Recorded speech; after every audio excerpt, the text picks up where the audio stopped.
One person is dead and 22 people were injured following a shooting at the Kansas City Chiefs Super Bowl victory parade. The city's mayor didn't want to get into a debate about guns, but did say the shooting underscores how difficult it has become to protect people in America. We had over 800 officers there, staffed, situated all around Union Station today. We had security in any number of places, eyes on top of buildings and beyond. And there still is a risk to people.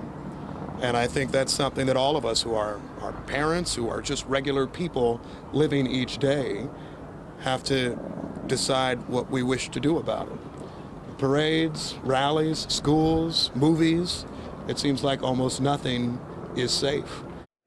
CBC's Katie Simpson has been following this story and joins us now live from Washington with the details. So, Katie, tell us more about what we know exactly about this shooting.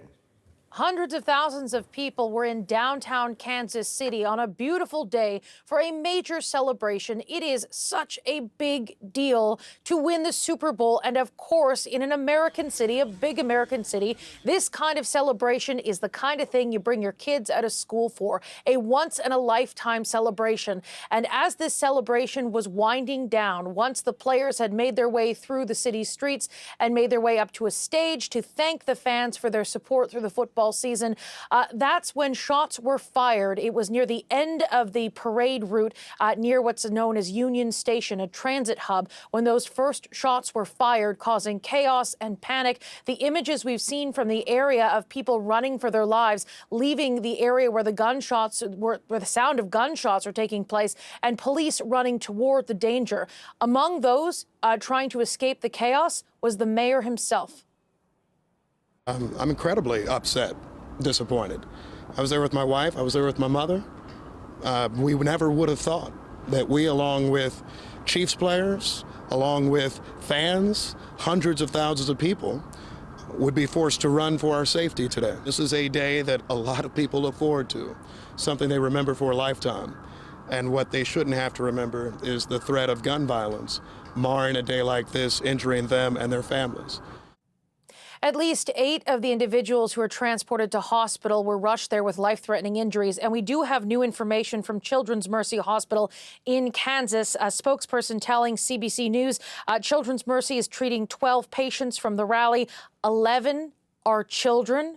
9 of those children have gunshot wounds. So again, this is a reminder that this was a family-friendly event on a Wednesday afternoon, a once-in-a-lifetime celebration. Well, the Kansas City Chiefs have won more than one, but that's the kind of sort of thinking around this, that this is a once-in-a-lifetime opportunity to celebrate in the streets with your friends, with your family, pull the kids out of school and head on down to the big celebration. And that's when these shots were fired. The investigation continues. We saw people running through the streets, tackling suspects.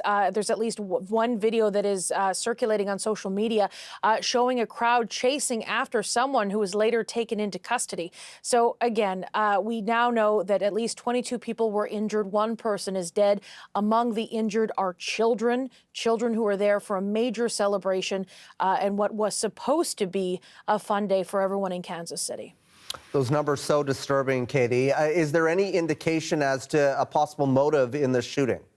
This is something that police are working on right now. They're not confirming anything. NBC News is citing sources saying that they do not think that this is terrorism related.